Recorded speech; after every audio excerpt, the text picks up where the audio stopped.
Hello everyone, I'm Drake like the dragon, and I could not resist myself. I had to come back into episode 2, and I needed to get into a fight. I think my mental health would greatly benefit from punching a child in the face. So let's see if we can do that today, shall we? We've already seen this in the previous episode, but just in case this is the first one you're seeing, we're a kid in a new school. I'm very oversimplifying this story, and we are getting bullied. Hardcore bullied. And now this very beautiful girl, the daughter of the teacher, I believe, is just kind of like joining in on the bullying. So she stared at my glasses while showing me a creepy smile. Started to fume on the inside, but Semyon's laughter cooled my head. I pushed you? You sure? He swaggered up to me, enveloping me in the smell of sunflower seeds and rotting teeth, and then pushed me to the ground. Like this, huh? What you gonna do now? The bully towered over me as if saying, "Come on, hit me, let me see you try." Oh, and I shall. Listen, you. My throat went dry, my lips were moving on their own, and my voice was akin to a stifled squeal. Semyon wore a mocking smile. Go on, Four Eyes. Why did you stop? We're all waiting. If you ever touch me again... Semyon slowly stuck out a finger and poked my forehead. I did. So what? If you ever do it again... Here. Once more. And again. And again. And again. He was poking me with his fingers so hard that my head tilted backward. I must not cry, or I'll be done for. What will a wimp like you do to me? My vision went blurry. My soles tore off from the floor. I rushed forward and threw a random punch without looking. What I saw when I opened my eyes was beautiful and horrifying at the same time. Semyon was holding his ear and blinking in amazement. Was I the first person to rebel against his absolute rule? Stop it! I needed to run, but I was already surrounded by his cronies. And then, is that the teacher saying, Lila Pavlovna? Petrov just hit Baburin? Of course, like this is how I expected it to go. You punch back, and then you are the instigator, and blah blah blah. But you know what? Slavic mothers raise their boys, or have raised, I certainly hope it's less toxic now, have raised their boys always saying, never hit first, but always hit back. So I feel like this might not be all that bad. Semyon's cheeks grew even redder, and his pimples even whiter, like the heads of larvae. But a smile flashed on his face that was only noticed among his comrades. He got really close to me. The smell of rotten teeth washed over me. You are fucking done. His voice was evil and dangerous, like someone tore off the lid from a kettle with boiling fat. What? I was waiting to get hit, counting the thumps of my heart and guessing where his fist will go. The solar plexus, the jaw, the nose. But he just turned around and walked off. A thought, cold and sober and extremely rational, popped in my head. I'm going to get killed today. I was late to leave the school after classes on purpose. Semyon didn't attend the last period, so I was hopeful. What if he decided to dodge the cleaning duty and ran home forgetting all about me? I heaved a sign of relief, like someone on death row whose execution was delayed another day. So this now, I think, is coming into the same story as my previous video. So I'm gonna skip through and see if there's anything new that happens, because I'm assuming that him and the other boys are still gonna jump me on my way home when I'm kind of isolated. So I'll see you In a second, in no time for you, in minutes for me. Isn't it weird how editing works? Anyway, okay, so something new did happen. Last time we spoke to this girl and she ran off for her music lesson, but this time, I guess because we got in a fight with Semyon, she's like, "You're brave," and then that somehow got us to a point where she's asking us to walk her home because she's a little afraid. Finally, everything that I read about in the adventure books, everything that I dreamt about was seeping into my life. A mysterious crime, a beautiful stranger, and a heroic duel. A duel. Thinking of Semyon instantly sobered me up, returned me back to earth, and it started shaking under my feet like a deck of a ship. If only I could rise to the occasion in front of Polina. Because no matter how brave I was trying to act, it was obvious for both of us that I wouldn't be able to stand a chance against a big guy like that. And him knocking me out when I won't even be able is the worst of it. The worst part is that Polina will see all of that. And she'll laugh at me like everyone else. No, I don't need anybody to see me in such a shameful state. I doubt I'll be able to today. You know, Semyon's waiting for me outside. I need to deal with him one-on-one like a man. Nonsense. Polina brushed off some hair off her forehead and I sensed a weak aroma of blackberry. Polina was like water when you were thirsty. You gulp it down and you still wanted more. I will once again say, this reads like a very man writing women in books moment, and I don't think this is how normal 11 to 13-year-olds think. It's just as not, and it's striking me as inappropriate. Do you really think that savage will give you a fair fight? He'll just swarm you with his friends without giving you a chance to catch a breath. Polina suddenly flashed a devious smile. But if we go together, they will be put off. I'm not only the first violin of this village, I'm also a girl. I've heard from a delinquent I know that he'll never attack someone when there's a girl around. Can you imagine? They have this weird code of honor. A delinquent, you know, I thought, worried. Is he better than me? Taller, more handsome? Oh, I have to go to music class. She made a couple of steps and stops. Amazing. Polina didn't look like those beauties from the magazine posters or the actresses from the movies. She looks exactly like that. But in the flickering light of the ceiling lamps, she looked much more alluring. Again, wording. What should I do? Polina could become my friend, the first one in this new place. And besides, she may be in real danger of meeting a killer and I'll be her defender, her knight. Even though my inner voice was hesitant and whispered about running away from the killers, lurking in the woods at night, Polina was worth the risk. But the red cunning fox was also intriguing. She promised me to help look for Vova. This will bring me a reward. Oh, that's interesting. So I didn't get a choice last time because I didn't fight back. That really took away from the story. That's a shame. Let's see. I can also look at things, right? Somebody left their school shoes on the windowsill. Judging from the size, they belong to a boy my age. Turn me around and I'll tell you who's stupid. I bet something offensive is written on the other side. I wonder how long would Semyon keep turning it around if it fell into his hands. Woohoo. Okay, who should I go with?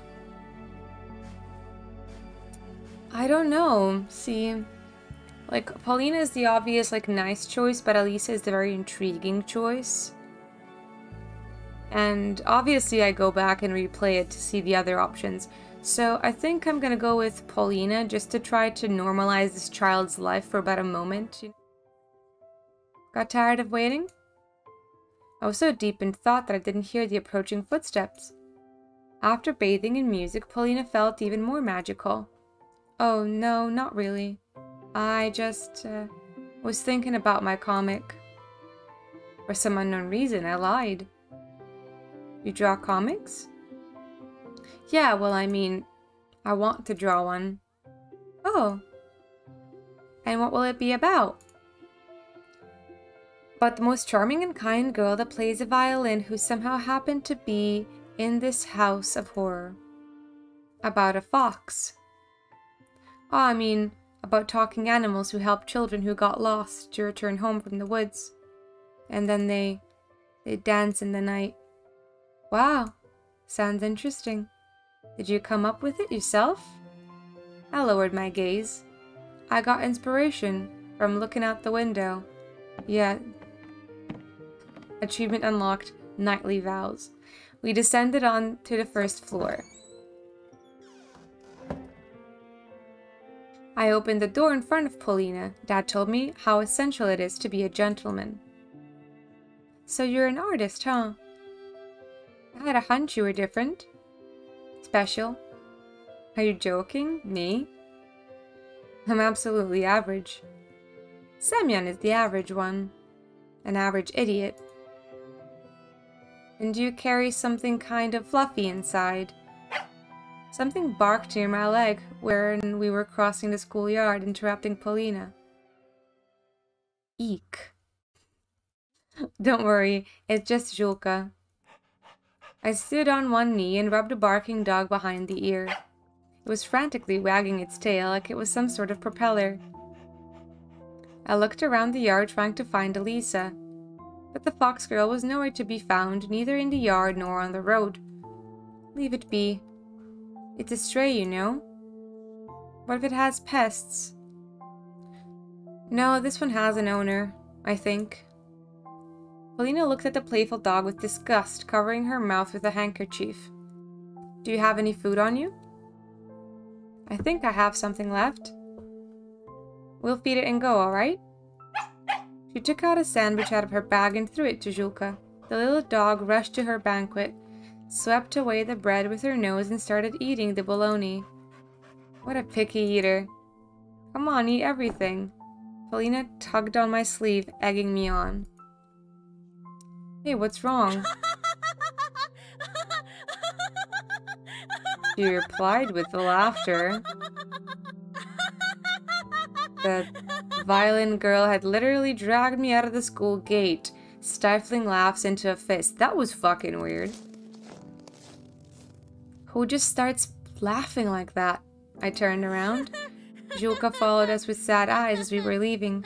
The dog looked especially lonely with the school as the backdrop. And then Paulina just stopped laughing. She walked alongside me with a blank stare, completely silent.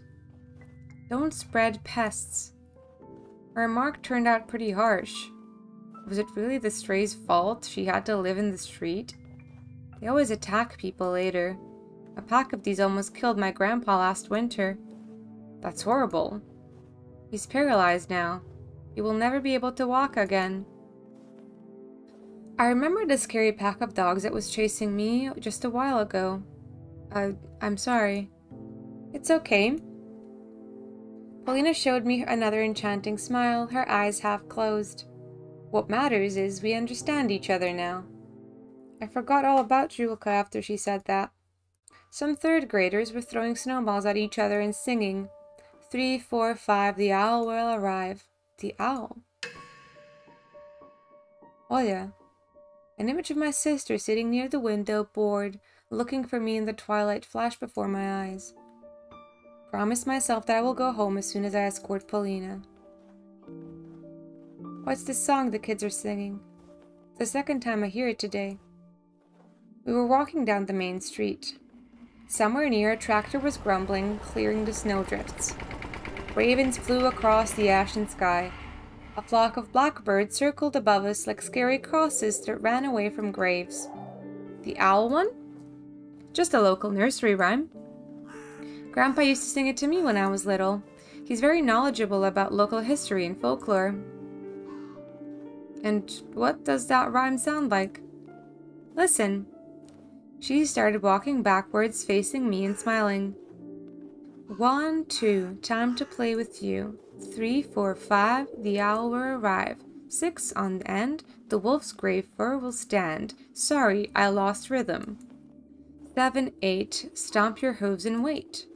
For the fox and for the bear, bunny tasty meals prepare. I thought that I'd already met a fox this morning. thankfully I hadn't met any wolves or bears. As I was looking at the girl by my side, I became strangely brave, so I said something unexpected.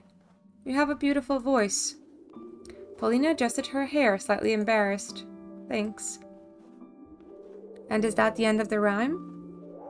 Did the bunny prepare those meals? Who knows? Nobody will ever be able to tell you. It's really old. I'd even say ancient. There's a legend related to it, though. Want me to tell you?" "Of course." "All sorts of tribes had lived in the taiga back in the day. Grandpa told me they had this some sort of rite where a boy was ready to become a man." "Ain't that just the way?" I listened closely. I was also really close to that age myself. "They would lead him into the woods where he needed to spend 3 days hunting. There's a legend about a young man that went into the taiga and never returned, and then suddenly came back when they had already stopped looking for him. He was covered in scratches, dirty, cold. You still look like penises in the snow. I imagine sleeping among the pines and bear lairs. His family rushed to help him, but he just fell unconscious. They brought a shaman. He looked at the young man and his face became grim. He told him that he was in bad shape. The young man convulsed until the morning, repeating that rhyme over and over, over and over. 1, 2, time to play with you, as if taiga itself was whispering it to him. And when the sun came out, he died. But the shaman said that he was already dead when he returned. He came out of the woods as a living corpse and whispered that rhyme with dead lips." I froze in fear. "Are you sure it's not some horror movie?" "Folklore can be way scarier than movies, believe me. Grandpa said that this tribe just uprooted in a hurry and left to the south. They must have been brave, if they lived here." Paulina kicked one of the snow piles with her small boot. "Brave, but stupid. Did they need a corpse to appear from the forest for them to understand?" "Understand what?" "That they needed to get out of here. There's the big world, and then there's our village." "The world?" She spread her arms wide. "The village." She showed a distance that was almost invisible with her 2 fingers. "I often imagine big cities. I can look at the globe for hours, or at Around the World magazines from the library. They have such pretty names, just listen. Reykjavik, Tel Aviv, music to my ears." She started circling, her eyes shut dreamingly. The forest towered before us, touching the low clouds. The road fell into the semi-dark between the trees. I could have conquered the stage, performing in front of thousands, and I have stage fright. We will get famous another way, by drawing. We both have a future. But what about, say, Semyon? He may just get fatter, and he'll be selling pirozhki. Yeah, made from dogs. We burst out laughing, exercising worry from our minds with light-hearted fun. Somebody will even trust him with selling them. Oh, you're right. He can probably eat a whole lot of them in one go. Like I thought, the forest is less scary when you're not alone. I looked around. The snow was sparkling, reflecting the rays off the setting sun. My pulse fastened from the thought that we were alone. Yes, you were right.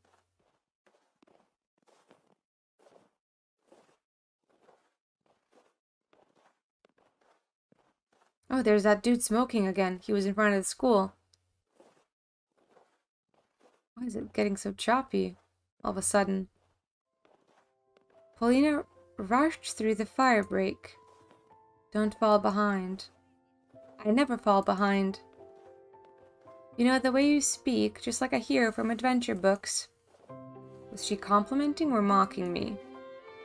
I don't want to look for hidden meaning. Not when we were on such wonderful walk. I mean, I like books. Oh, a well-read man? Intriguing. A man? Really? I got embarrassed and my cheeks turned beet red, but I still thanked fate for being able to wander around a forest with Paulina like this. The girl suddenly stopped and started silently and stared. What? I think that means to say stared, but it is started. Stared violently into the darkening thicket, as if waiting for something. I felt uneasy all of a sudden, and then she asked me in a cold voice, "Have you been there?" "Where? Deep in the woods?" Paulina burst out laughing again, shattering my anxious thoughts. "No, silly. In the big world. In cities with musical names. Does Moscow sound musical to you? To me it sounds like the croaking of a frog." "You've been to Moscow?"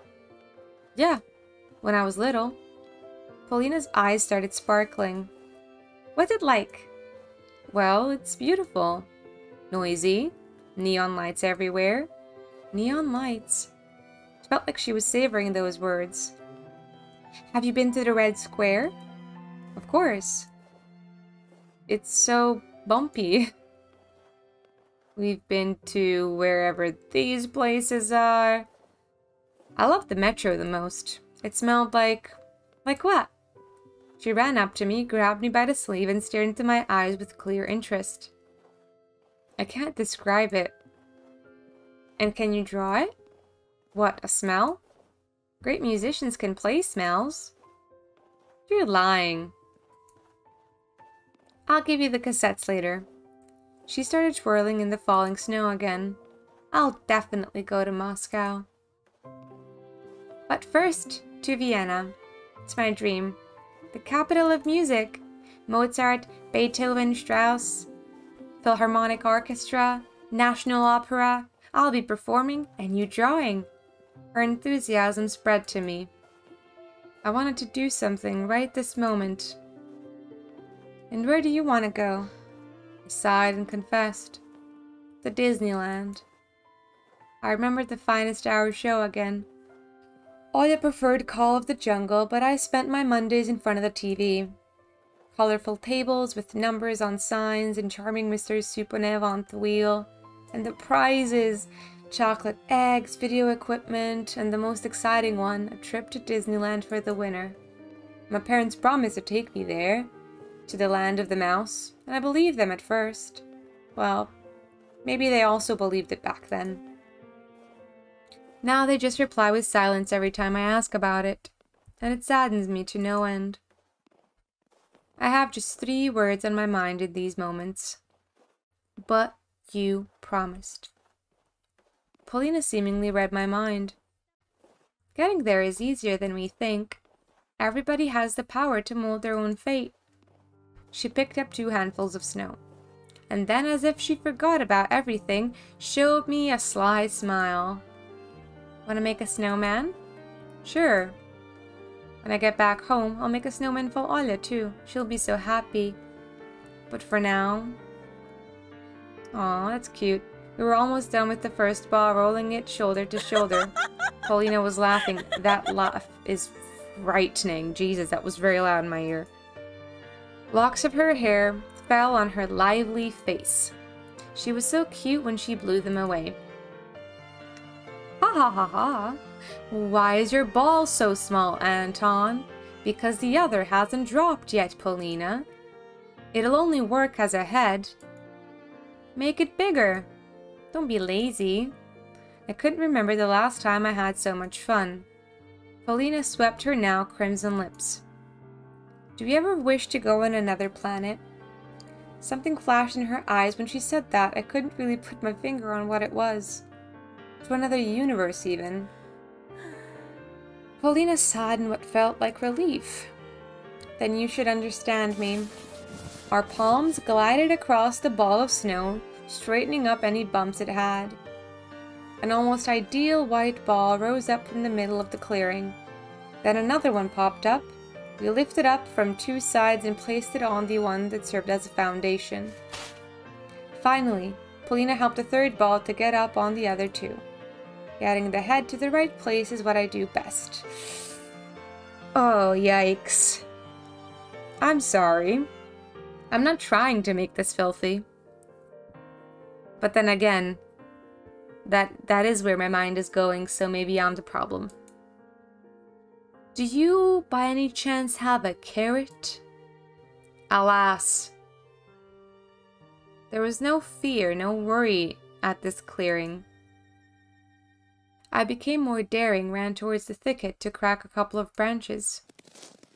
I pulled at the intertwining windfall, but Polina's voice suddenly awakened me from my delusion. Anton! Someone standing there. I turned around, puzzled. Polina was looking at me. No, at something behind my back. She stared at it, her brows furrowed. Not a single trace was left of the cheerful atmosphere we had a moment ago. Polina?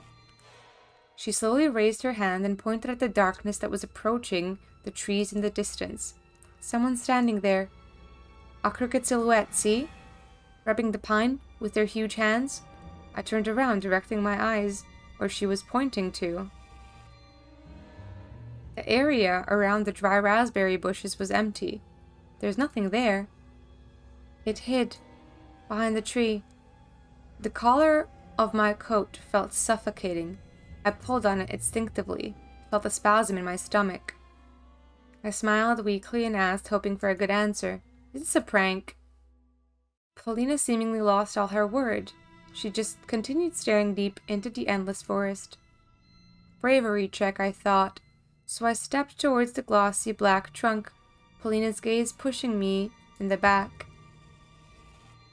I was trying to muster up all my courage, but my inner voice was telling me to stop, to curl into a ball, to play dead even, anything but go there, into the withering darkness. The twilight was sucking me in, limiting my vision. The clearing was a deep well, its walls prohibiting the sunlight from reaching the bottom. I heard the air ring, or was there ringing in my ears? 1 step. 2 steps. I bit my lip to stop myself from screaming if anything happened. There was nobody behind the pine. I sighed and turned back to Polina. Polina, there's nobody. So you gonna jump at me? Yo, Antoshka. In the darkness behind the pines, just like cavemen from their cave, appeared smirking Semyon with a bunch of his cronies. And who do we have here?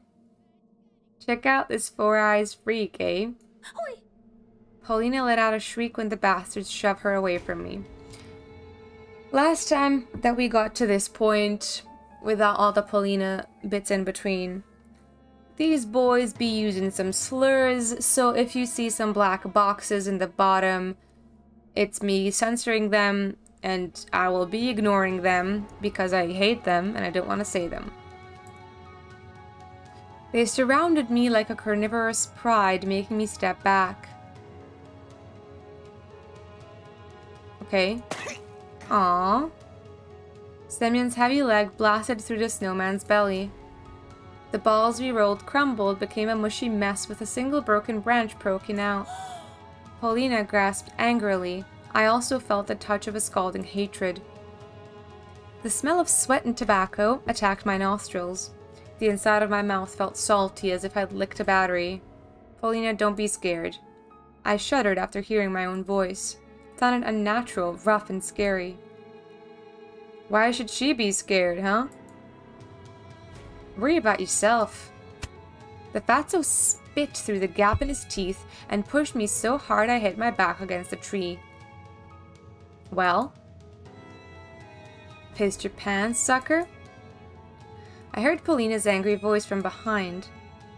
Stay away from him. It would have been better if Polina wasn't around. I wish she wouldn't see me in such a shameful position. Look at this, guys. A girl is defending him.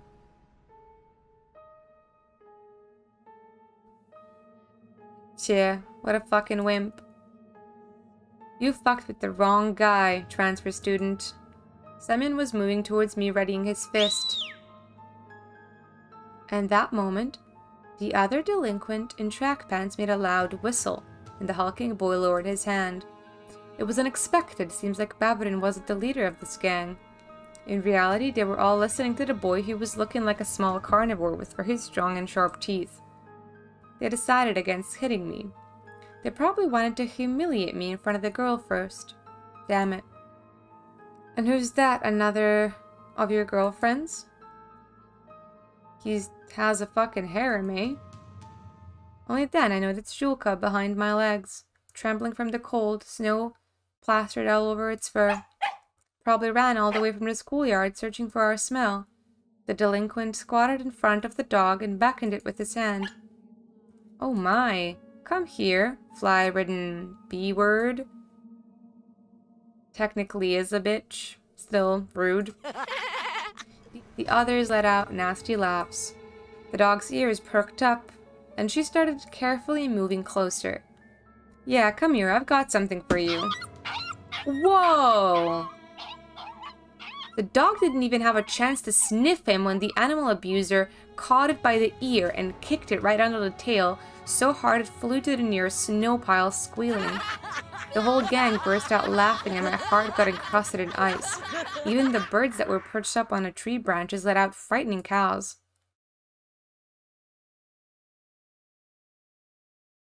Then I noticed something strange.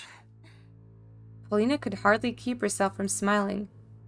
Does she really hate dogs so much that what this skinny guy did amused her? After locking eyes with me, she changed her jubilant smirk to a thoughtful grimace. Why isn't she running away? I thought in horror. At the edge of my vision, I saw something flash in the illusionary twilight of the sweeping forest. Or were that just bushes moving their icy branches in the wind? Romka, it won't be able to shit after this. Let me kick the fucking thing one more time. 2 negatives will make a positive. But the stray was already nowhere to be seen. What? Are you an idiot? Go show the Four Eyes his place. In a way he'll understand. Yeah, he fucking knows you. This wimp whacked you in front of the whole class. Sure thing. Semyon brought a sizable signet ring with some geometric shape carved in it, up to my face. In a moment, I'll hit your face so hard it'll leave a mark for the rest of your life. Where did all my inner strength and bravery go? Stop! A whizzing whisper left my lips, and my head tilted forward, hitting Semyon's fist. Red sparks flew from my eyes. They're going to gang up on me and beat me up. Roma, tell them to stop. Sorry, but the boys need to sort this out man to man. You just stand aside and watch. Jashik, give me a hand. Semyon gave a rough push towards the bastard with the slanting eyes, and he tripped me. I fell on the sharp crust of ice, and the fatso stepped on my hand, preventing me from getting up. A painful groan escaped my throat. The delinquents closed in on me again, and I ended up in front of Semyon. Blood was pumping in my temples. Roma, please stop them. You've proven your point. Let us go. You can go any time. And we'll take out the trash in the meantime. What bugged me at that moment wasn't even the humiliating attitude from Romka, but rather how sweet Paulina had addressed him. The delinquents were pushing the girl towards the pines. I'm pretty sure they're brother and sister or something. Branches were swaying back and forth as if whispering something, giving me hope. I gritted my teeth, fighting the thought that I looked silly, and took a boxing stance I often saw in the movies. What are you, fucking Mike Tyson? This was my first ever fight. I'll remember it for the rest of my life, if I don't kick the bucket, of course. At the edge of my vision, I noticed the darkness writhe again, as if someone was walking back and forth there. Then Stroma's claws grabbed my backpack. Give me your shit, Antoshka. It'll get in the way. I was about to refuse and willing to cooperate with the bastard, but then he finished a butterfly knife out of his pocket, with one smooth motion, spun it as if showing off, and put the blade to my neck. I let out a cloud of steam instead of words. Rumka pulled with all his might, and my backpack handed up in his hands. Polina shrieked. Rumka winked at her as if saying, "Don't worry, I've got this." Calm and relaxed. So basically they got the mask out again, and they're telling Semyon if he doesn't make me wear a mask and hop around, they're gonna make him do it. And they've been like mocking him and threatening him a little bit too, so he must indeed be scared of Rumka. He's definitely not the ringleader here. So I have the option of putting it on and telling him to fuck off. For some reason, Rumka's disappointment with Semyon made me feel brave. Something was wrong in their crew, some old disagreement. I should cut down this wound open. You know what, Semyon? My own voice, smooth and determined, was a huge surprise. I stepped forward and calmly proclaimed, "Fuck off." It felt like the whole world was paused for a second, and then not paused right away. Semyon's pupils widened. The mask fell out of his meaty hands. He took a while to process my words, looking stunned, as if he was trying to solve a difficult math problem, but the answer he got made him mad, judging by the bulging veins on his forehead. How can you even see his forehead? The others just observed the whole scene silently, waiting for the inevitable payback. I noticed Polina's face stretch in horror. You're dead. Semyon lunged at me like a hawk and clawed at my face with twisted fingers and gnawed fingernails. I threw a kick towards the layer of fat under the coat. Yes, get him.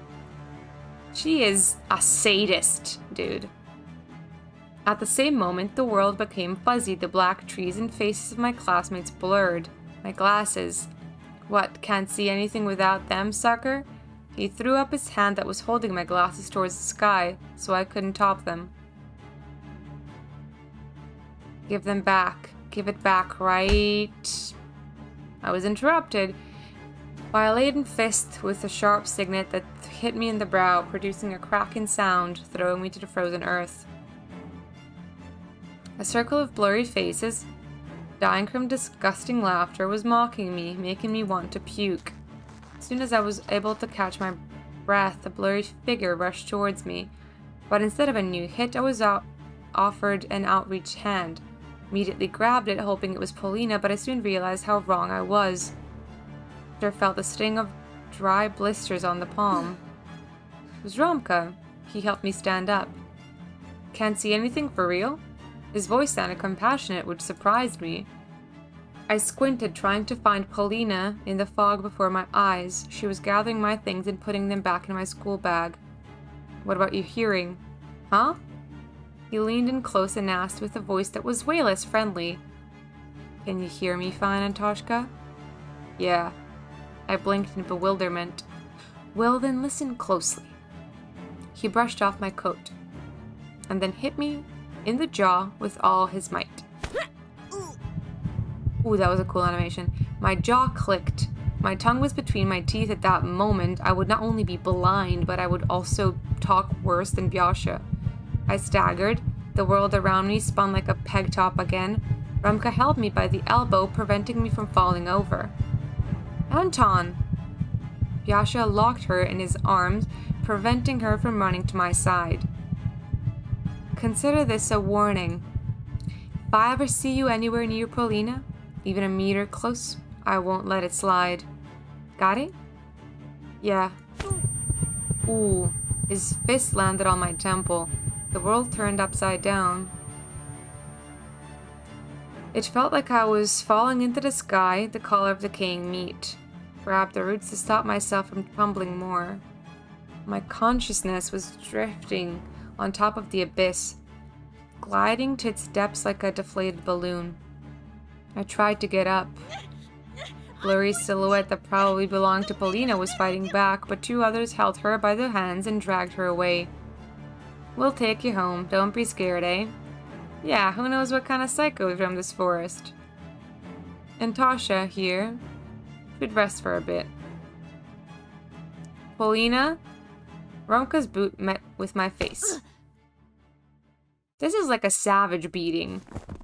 My hand got twisted, the back of my head hit with ice, my eyes obediently rolled over. The darkness jumped out, took a stance, just to devour me. Tough luck, achievement unlocked. Semyon slowly backed off, giving me an opportunity to stand up. I turned around, dug my nose into the bedsheets, forced my eyes open with great difficulty. Paintings on the walls, books, a pile of comic magazines. Felt up my chin, afraid it will respond with sharp pain. My fingers slid across my face to my temples, no bumps, no pain. I sat up, blinking in surprise, to fix my glasses. Studied my hands, clean without any mud under the nails. My school bag was reclined against the table. Heard bits and pieces of conversation through the door. I was home at my bedroom. Did I get here myself?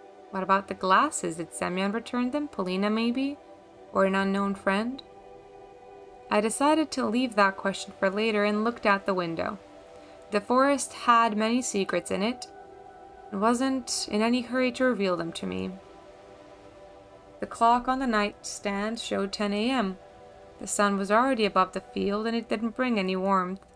The thicket moaned from its cracking bones.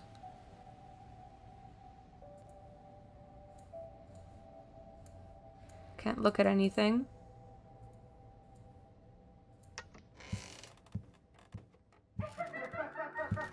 Went out into the hallway and the conversation became clearer. Laughter, haven't heard Mom laugh in so long. In a silent house among the sneaking shadows. Such an ordinary but dear laughter. I sneaked through the ladder to the lower floor, as if afraid to spoil that moment. And then I asked him, "Do you have any comics? I want to buy some for my bunny." And he goes, "Your rabbit reads comics?" Mom burst out laughing. Alya followed suit. "Well, yeah," I tell him, "my bunny's well trained." "Gosh, you're the best." "Did you doubt me?" "Not even for a second." Mom and Dad sitting in the tree. Ah, this is weird. When I entered the kitchen, Mom was kissing Dad on the forehead and he was gently stroking her shoulder. Honestly, the dad just looks like such a fuckboy. Like, oh my god, TikTok alpha male right here. Alya sat between our parents, armed with a fork. The polka-dotted cooking pot emanated a pleasant aroma, even with the lid on. "Here he is. Hey there, sleepyhead. Took after your father in that." The white canvas of the frosted window behind Mom's back made it look like she was on some painting. "Come on, sit down. Take a load off your feet. Breakfast is the most important thing for any healthy person." Sat down, charming smile on my lips. Alya winked at me. The lamp on the table flickered, in unison with her. "You look so sleepy." "Well, what can you do? He's our child. It's already too late to hand him over to an orphanage." Dad let out a dry laugh to show he was joking. Mom slapped him on the shoulder. "I'm so hungry." "Do you think you're the only person who's dripping saliva over here?" "Big bro, will you eat like this?" "Ow." I caught the sparkling gaze of my parents on myself. If I had a camera in that moment, I would have taken a snap so I could always look at those smiles on a photograph. I had a stroke. I didn't even notice I was reading the text and I messed it up in the end. Apologies. I wanted this beautiful moment to last forever. The light bulb went out and then came back. The window glass shuddered slightly. "Take the mask off, son. It'll get in the way of eating." "What mask?" A silly smile got stuck on my face. Dad showed me his sturdy white teeth that looked like piano keys. "Come on, take it off, bunny." Slid my hand across my cheek, let out a laugh. "What do you mean?" The whole family was laughing now, pointing their fingers at me and slapping their knees on the tablecloth.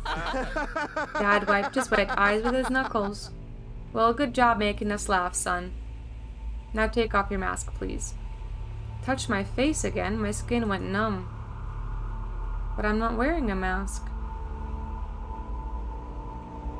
Mom fidgeted in her chair. She tilted her head and squinted. The canvas behind her back turned gray and kept getting darker with every passing moment. Can't wait anymore. Take off the mask, stop fooling around. His voice was kind but firm. "Mom, Tosher is scaring me." chair legs scraped against the floorboards. Olya moved away from me. He wasn't smiling anymore. Actually, there wasn't a single smile left in the room. You don't count the cracks in the walls. What have you done? You've made your sister cry. But Olya sobbed, her eyes downcast, sneaking fearful glances at me. Mom slammed her fist on the table and I almost fell to the floor along with the chair. Ugh, what a disgrace of a son. We were all having fun and then you came around and ruined everything. Splashes of saliva flew at me. I turned to Dad, begging him to explain what was going on. Thicky syrup trickled down Dad's beard, falling on his shirt. His eyes were looking in different directions. There was a sound in the attic. Ugh. Water pipes grumbled. The house was alive. Every room had someone rustling, moving around, breaking in it. The light bulb started flickering like a stroboscope. The faces of my parents disappeared in the darkness, only to appear moments later. Outside, a tall shadow walked past the window. I was about to jump up and run away, but my body wasn't listening to my commands. My hands just obediently stayed on the table. I was just an onlooker. The lights went out. I spent 3 heartbeats in complete darkness. Then the bulb flashed with blinding light. 3 masks were looking at me with their gaping eyes. A fox woman where my mom was just a moment ago. Wolf man at the head of the table. A bunny girl, my Olya. I couldn't even ask why they put on these strange and scary animal faces. And why the fur on them was moving. There was something writhing inside the masks, making the paper mache bulge. My tongue didn't listen to my commands the brain sent to them. I could only shift my gaze between the masks, watching the long twisted shadows behind the backs of my family. She tore the lid off from the pot. Cut off head was lying in the bloody gravy. A pair of glazed eyes was drilling me from inside the pot. Its mouth was open in a silent scream. The head at the bottom of the pot belonged to me. Blood ran down the agonizing face of the cut-down head. At the same time, something hot started steaming from my nostrils. Scarlet drops falling on the tablecloth. "Eat up!" I screamed. I jumped up. My jaw was burning, as were my temples. The kitchen, the beasts and animal masks, and the dead head, everything had disappeared. Everything but the goddamn mask that was haunting me. One of the delinquents put it on me for the laughs. I tore off the bunny face that had already stuck to my face, threw it into the darkness, and realized that I woke up near the crumbled snowman in the forest. Covered in snow and coniferous needles, without my glasses, and a smashed face. So I blacked out. Horrible. Pulsating pain seemed like a gift compared to the horrors I just witnessed. Stood up, spitting up blood. The forest seemed like a prison that was keeping me with its wooden bars. Didn't know how long I was out. My limbs were numb from the cold, my pants were soaking wet. Stood alone in a ring of towering trunks, not being able to see anything. Everything around me moved, trembled, my ears went numb from all the rustling. Treetops melted into the darkness of the cosmos. The bushes became empty cells, those occupants were suddenly set free. It felt like a clawed fang could fly out of that darkness into my stunned face at any moment. I heard a scream somewhere far away. Anton? Someone was looking for me, just like the boy who went missing. Tears stung my eyes. A big drop fell from my lashes. Anton? The scream was closer now, and for a moment I even believed I was about to be saved. I'm here. The light hit my face. I covered it with my hand. Flashlight's rays slid down. Anton, there you are. Are you out of your mind? What's this all about? This child has obviously been beaten, like severely, and this dude is like, you playing hide and seek with me? What's this all about? My dad walked out from the shadows. I went towards him, hoping he wouldn't melt, that he's not another trick that my insane mind play on me. He turned out to be real, warm and alive. Got your tongue? I've met a girl from your class on the road, she said.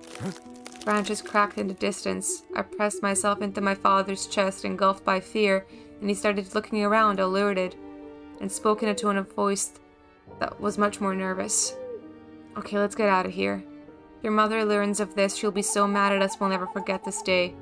Reached out for my father, still feeling the chilling embrace of fear.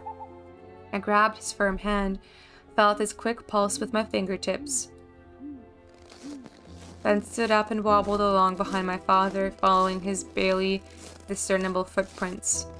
Back to civilization, back to light, back to the road where my dad parked his car. Not a word about this at home, got it? Don't even hint at where I found you. Alright, Dad. He was holding my hand as if it was the most precious thing in the world and kept telling me how afraid he was to lose me or Oya. I nodded and moved my legs. Only when we got back to the car, Dad noticed my scratches. Somebody hurt you? I felt up my cheek. It got into a fight. Over what? A girl? Dad replied with a thoughtful nod. I heard the low hum of the engine. My dad wore a fearful expression. It wasn't that sticky fear that paralyzed me in the nightmare, though. His fear was noble, like a crystal clear diamond. He opened the glove box and got some napkins out of there. Fighting for the girl you like is right. Yes, normally you try to resolve things with words, but it's just sometimes words don't work. Dad flashed an encouraging smile at me. Right as he was about to close the glove box, I noticed a handle peeking from under a rug. He was carrying a gun around. My dad, a true intellectual, had a pistol with him, like an action movie hero. Or an ordinary thug, some voice whispered to me. Pines were flying by the window. The car's light was struggling against the darkness. The car carried my back home. Dad was cautiously studying me in the back mirror. I was thinking about the gun, about my dreams, about people in animal masks that pretended to be my parents.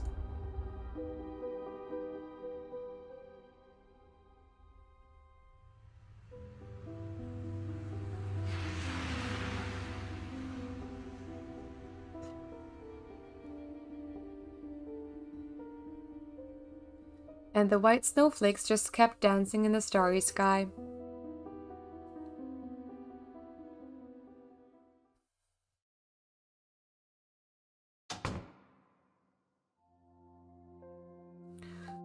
Look what the cat dragged in. Mom was going down the stairs, piercing Dad with trademark glare. How can you see that? Her face showed something between wrath and condescension. Suddenly, her gaze shifted to me and stayed for a dangerously long time. Hey, what's this? Where are your glasses, Anton? Did you lose them? This dummy probably just forgot them at school. A venomous pause followed. He's your son, all right. Yikes. Dad glared at Mom, then mischievously winked at me, reminding me of our deal. Well, we have spare glasses, so we'll manage somehow. My parents stood in silence a bit longer, and then both of them went to mind their own business. Okay, I just finished the episode. The rest of it was the same as what I played through before. That was really fun. I kind of like this version better than the last one where you just do nothing and kind of lose on a choice and stuff. I am super curious to see what happens if you go on a date with the fox instead, because I know there's an option where you win the fight, but I have no idea what the steps are to get there. But anyway, I really liked this, and I really enjoyed the new storyline. I really look forward to episode 3, obviously, but no idea when that's coming out. So, yeah, if you like this video, please leave a like and a comment if you have any words. That'd be great. It would mean a lot to me. Thank you so much for hanging out, and I'll see you soon in the next video. Bye for now.